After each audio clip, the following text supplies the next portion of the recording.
2019 बिहार के एक छोटे से टाउन में एक लड़का रहता था जिसका नाम है रवि। रवि के फादर एक स्कूल टीचर थे। सैलरी बहुत कम थी लेकिन सपने बहुत बड़े। उसी सपने को लेके रवि दिल्ली गया, मुखर्जी नगर में। वही मुखर्जी नगर जिसे इंडिया का यूपीएससी कैपिटल कहते हैं। 5 साल रवि ने बहुत अटेम्प्ट दिया एंड 5 साल के बाद उसे सिर्फ 3 चीजें मिली: फेल्ड अटेम्प्ट, सेविंग्स खत्म और मेंटल हेल्थ खत्म, कॉन्फिडेंस खत्म। एंड ये कहानी सिर्फ एक रवि की नहीं है। इंडिया में हर साल 10 से 11 लाख कैंडिडेट्स यूपीएससी का फॉर्म भरते हैं एंड एंड में रिजल्ट सिर्फ 900 से 1000 कैंडिडेट्स का आता है। तो इस हिसाब से सक्सेस रेट है 0.1%। तो सवाल यूपीएससी की नहीं है, सवाल उस इकोसिस्टम की है जो ये यूपीएससी के अराउंड बनी हुई है। आज हम यूपीएससी को क्रिटिसाइज नहीं करेंगे, आज हम यूपीएससी का सच समझेंगे, फैक्ट्स के साथ, सिस्टम के साथ और स्टूडेंट्स के फ्यूचर को ध्यान में रखें।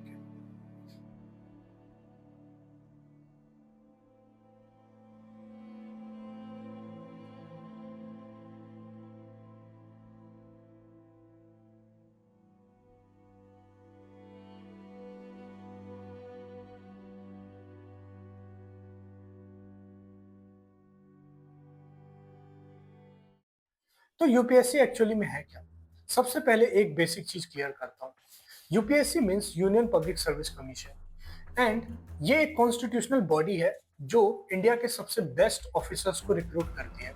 एंड आईएएस को एक एग्जाम नहीं होता, आईएएस एक पोजीशन है।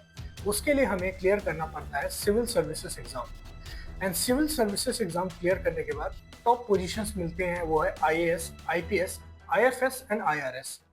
एंड यूपीएससी सिर्फ ये सिविल सर्विसेज एग्जाम कंडक्ट नहीं करवाती, ये और भी एग्जाम्स कंडक्ट करवाती है जो है NDA, CDS, CAF and other engineering services, जो कि ग्रेड ए या मतलब मान लो कि सर्विस ए की पोस्ट रहती है। एंड ऑल इंडिया में इनका मेन पर्पस होता है कि इंडिया के सबसे टॉप एडमिनिस्ट्रेटर्स को रिक्रूट करना। इसीलिए इंडिया में यूनियन पब्लिक सर्विस कमीशन के एग्जाम्स को सबसे प्रेस्टिजियस माना जाता है। एग्जाम कितना टफ होता है? सिविल सर्विसेज एग्जाम के 3 स्टेजेस हैं। First is prelims exam. 10 से 11 lakh candidates prelims exam appear करते हैं एंड इसमें 2 पेपर्स होते हैं, जनरल स्टडीज एंड सीसेट। उसके बाद होता है मेंस। 98% स्टूडेंट्स या एस्पिरेंट्स ये फर्स्ट स्टेज में ही वो फिल्टर आउट हो जाते हैं। मेंस के लिए सिर्फ 13,000 से 14,000 के बच्चे सेलेक्ट होते हैं। मेंस में 9 पेपर्स होते हैं, ऑप्शनल पेपर्स भी होते हैं एंड जीएस के 4 पेपर्स होते हैं एंड लैंग्वेज के भी पेपर्स होते हैं। उसके बाद कम से कम 1200 से 1300 बच्चे या 3000 तक बच्चे इसमें सेलेक्ट होते हैं फॉर द इंटरव्यू एंड बाकी सब फिल्टर आउट हो जाते हैं। एंड इंटरव्यू के बाद जो फाइनल मेरिट लिस्ट बनती है वो बनती है सिर्फ 900 से 1000 स्टूडेंट्स की।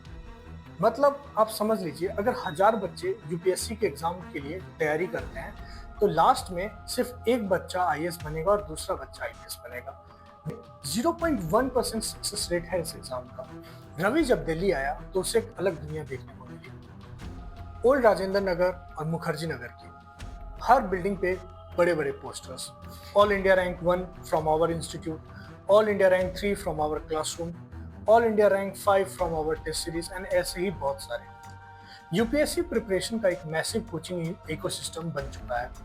एस्टिमेट्स के अकॉर्डिंग इंडिया का यूपीएससी कोचिंग मार्केट 5000 से 8000 करोड़ पर ईयर तक का है। एक एस्पिरेंट्स का ईयरली एक्सपेंस होता है coaching fees, rent, food, books, test series, means total cost 2 से 3 लाख पर ईयर का है। और अगर प्रिपरेशन 3 से 4 साल लंबी चली तो ये एस्टिमेट 12 से 13 लाख तक जाती है। एंड बहुत सारे पेरेंट्स अपना सेविंग्स, अपना एफडी एंड कुछ तो अपनी जमीन तक बेच देते हैं सिर्फ ये सपना पूरा करने के लिए।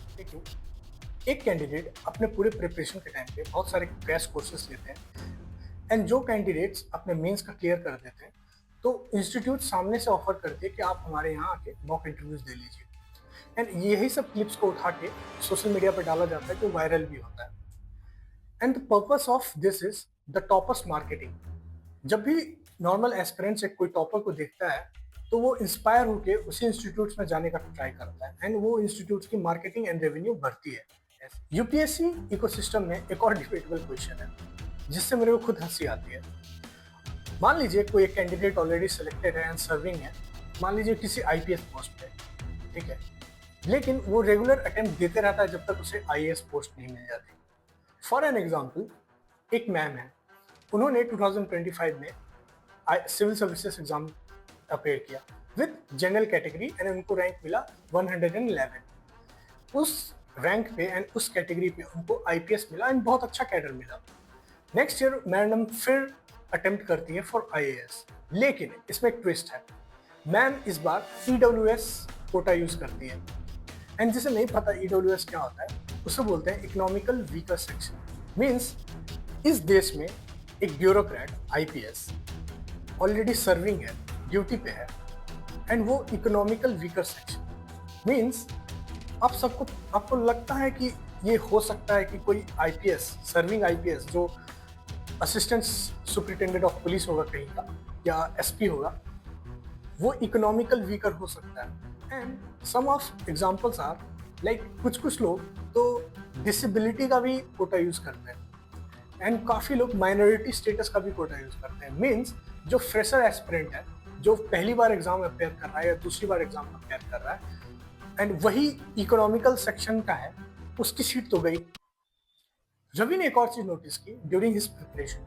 वो बहुत सारे सेमिनार्स अटेम्प्ट करता था, बहुत सारे ओरिएंटेशन भी अटेम्प्ट करता था एंड उसमें जो फैकल्टीज के जो वर्ड्स रहते हैं वो यूपीएससी को इतना ग्लोरीफाई और इतना बड़ा बना देते हैं कि बच्चों के दिमाग में एक डिल्यूजनल वर्ल्ड क्रिएट हो जाता है। फैकल्टी यूज करती है फ्रेजेस लाइक डिस्ट्रिक्ट तुम्हारे हाथ में होगी, डिस्ट्रिक्ट तुम्हारे कंट्रोल में होगी, आपके डबल एज के पुलिस ऑफिसर्स आपको सल्यूट मारेंगे, आपको रिश्ते भी मिलेंगे, पॉलिटिशियंस के बेटे के रिश्ते मिलेंगे, आपको दहेज मिलेगा, आपको गाड़ी मिलेगी, सब चीज मिलेगा। लेकिन क्या पब्लिक सर्वेंट का काम क्या होता है? पब्लिक सर्वेंट का काम पावर्स एंजॉय करना होता है, रिश्ते एंजॉय करना होता है, या आपको जो इकोसिस्टम मिलता है वीआईपी का वो एंजॉय करने का रहता है? नहीं, पब्लिक सर्वेंट्स का काम होता है पब्लिक को सर्व करना, पब्लिक की हेल्प करना, पब्लिक के लिए एक बेटर सिटी बनाना, उनके लिए बेटर एनवायरनमेंट बनाना। अकॉर्डिंग टू कॉन्स्टिट्यूशन, कोई भी सर्विंग गवर्नमेंट एम्प्लॉय एक नॉर्मल सिटीजन का नौकर होता है, लिटरली नौकर होता है। लेकिन हम सिटीजन ही उनको ग्लोरीफाई करके रखे हैं, उनको वीआईपी ट्रीटमेंट देते हैं, कोई भी काम के लिए घंटे लाइन में लगे रहते हैं, लेकिन तब भी हमारा काम नहीं होता, कितने भी चाहे उतने पेपर्स हमारे करेक्ट हो, क्योंकि हमें झुकना पड़ता है उनके आगे, हमें रिकमेंडेशन लेनी पड़ती है, हमें किसी नेता का साइन लेके आना पड़ता है उनके लिए एंड हमें कभी कभी तो ब्राइब भी देनी पड़ती है। उसके बाद नॉर्मल सिटीजन हम और सिर्फ ब्लेम करते हैं, तो क्या सिस्टम। यूपीएससी प्रिपरेशन का एक साइकोलॉजी एस्पेक्ट्स है।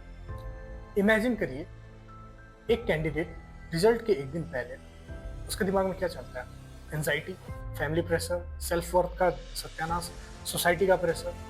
लेकिन अगर वही कैंडिडेट का रिजल्ट अच्छा आया, वो सेलेक्ट हो गया, तो नेक्स्ट डे जो कैंडिडेट जो पावरलेस था कल तक, वो अब फुल ऑन सिस्टम में घुस चुका है। अब वो एक हीरो बन चुका है, अखबार में उसकी फोटो आ गई, बैंड बाजा बज रहा है, फूल की माला पहनाई जा रही है एंड उसके दिमाग में एक एक्सपेक्ट बन जाता है कि अब उसे अचानक से एक पावर मिल गई है अचानक। एंड कैंडिडेट जितना ऑनेस्टी एंड इंटीग्रिटी अपने आंसर राइटिंग में, मेंस में आंसर राइटिंग में शो करता है एंड जितना ऑनेस्टी वो इंटरव्यूअर को बताता है, उतनी ही ऑनेस्टी और इंटीग्रिटी से अगर वो सर्विस भी दे दे एंड उसे नेता लोग सर्विस करने दे उसी ऑनेस्टी के साथ, तो आज इंडिया का हाल ऐसा नहीं होता जैसा अभी हम लोग झेल रहे हैं इंडिया को। 5 साल बाद रवि का ये लास्ट अटेम्प्ट था, रिजल्ट आया एंड उसका नाम लिस्ट में नहीं था।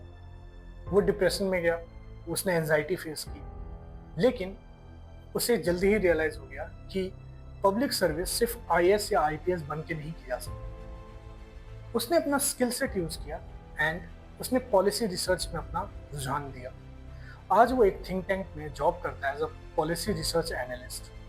आईएएस तो नहीं बना, लेकिन आज भी वो पब्लिक सर्विस में कंट्रीब्यूट कर रहा है, जनता के लिए काम कर रहा है, गवर्नमेंट पॉलिसीज को रिसर्च करता है एंड वो अभी अपने काम में बहुत माहिर है। हिस्ट्री में कई एग्जांपल्स हैं जिन्होंने यूपीएससी क्लियर नहीं किया, लेकिन वो आज भी ग्लोबल इकोनॉमी एंड इंडिया के लिए कंट्रीब्यूट कर रहे हैं। सबसे पहला एग्जांपल है गीता गोपीनाथन का। वो यूपीएससी तो क्लियर नहीं कर पाए, लेकिन वो इंटरनेशनल मॉनेटरी फंड की लीडरशिप तक पहुंची और ग्लोबल इकोनॉमिक पॉलिसी शेप करती है।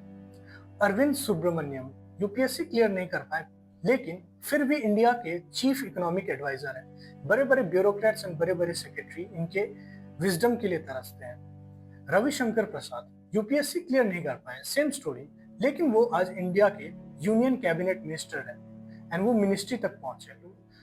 पॉइंट सिंपल है कि सिविल सर्विसेज ही एक रास्ता नहीं होता है जिससे आप जनता को सर्व कर सकते हैं। आप बहुत सारे कंट्रीब्यूशन करके भी आप जनता को सर्व कर सकते हो। आज हम देख पा रहे हैं कि बड़े बड़े आईआईटी, रेपुटेटेड कॉलेजेस एंड बड़े बड़े एमबीबीएस डॉक्टर्स इस सिविल सर्विसेज के एग्जाम में आ रहे हैं एंड उनका सिर्फ एक मुद्दा रहता है कि वो पब्लिक को सर्व करना चाहते हैं। लेकिन जो सीट उन्होंने आईआईटी में यूज की एंड जो सीट उन्होंने एम्स में यूज की, उसका हकदार कोई एक ब्रिलियंट माइंड हो सकता था जो मेडिकल रिसर्च में एंड टेक्निकल रिसर्च में देश को कंट्रीब्यूट कर सकता था।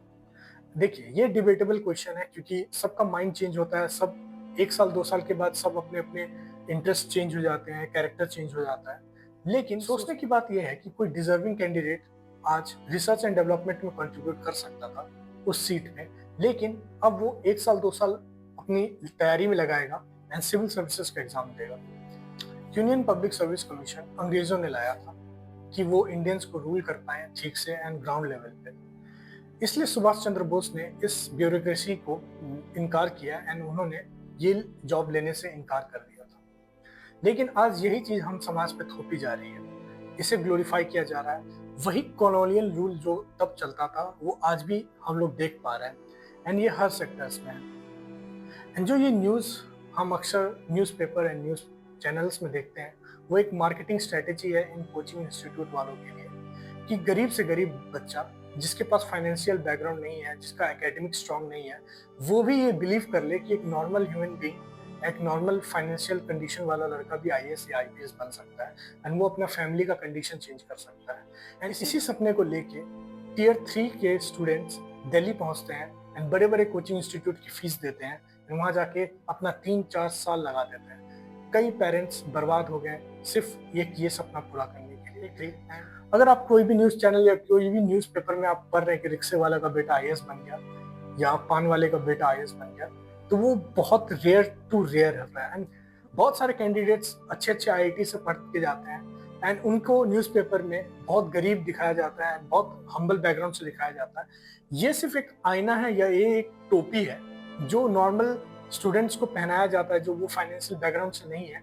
वो सपना दिखाया जाता है कि आप भी ऐसा कर सकते हो, आप भी अपना फैमिली का डेस्टिनी चेंज कर सकते हो एंड इसी में बहुत बच्चे बर्बाद होते हैं। बहुत बच्चे यूपीएससी एक बहुत प्रेस्टिजियस इंस्टीट्यूशन है, बहुत सारे एग्जाम कंडक्ट करवाए हैं, इंडिया को सबसे टॉप एडमिनिस्ट्रेटर्स ला के दिए हैं। आज जितने भी प्रोग्रेस आज हम देख रहे हैं इस देश में, वो इन्हीं ईमानदार एंड इन्हीं ऑनेस्ट सिविल सर्वेंट्स ने किया है। ये वीडियो उनके साथ शेयर कीजिए जिनको रियलिटी जानने की बहुत ज़्यादा ज़रूरत है। Thank you.